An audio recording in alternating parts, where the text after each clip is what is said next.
And the first contestant, Julie.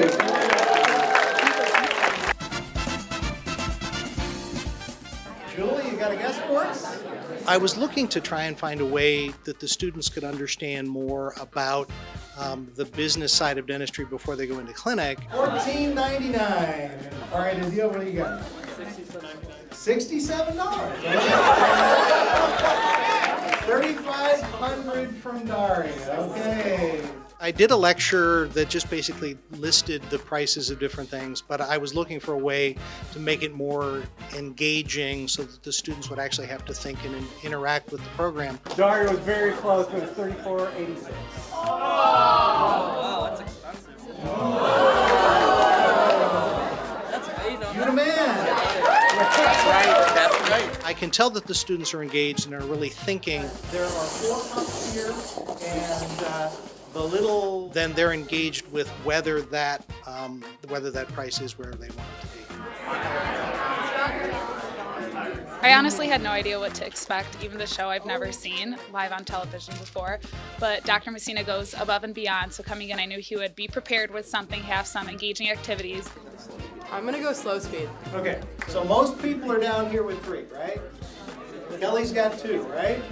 The right answer is the first one. Practice of dentistry, it's art and science, and there's the whole science side, but there's also the business side. There are going to be small business owners. $152. A lot of stuff was so much more expensive than what I thought. Other things not nearly as much. I think one of the take-homes for me was towards the end when he did that showcase to see that kind of a practice by itself could be cheaper than just one milling unit. So for us that, means what we can do, what we can't do without it. So just putting that into perspective, one item versus a ton of other, I think was really important.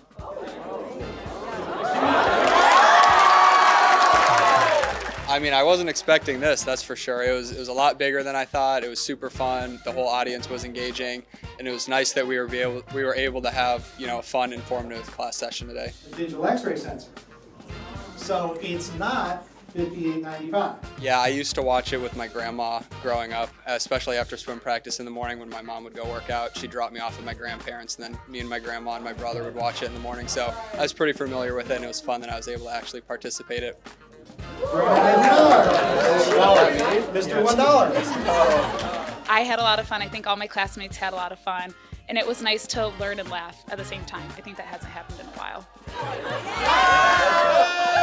This was the energy that I wanted and expected with the presentation. We have fun putting it together, and they have fun doing it. And as a group, as a class, they're very close. So when they work together and have fun as a group, not only is there good learning, but there's good energy. And this is what we'd like to bring to their education, is for them to enjoy going to school. Definitely not a class to miss. It'll be a lot of fun.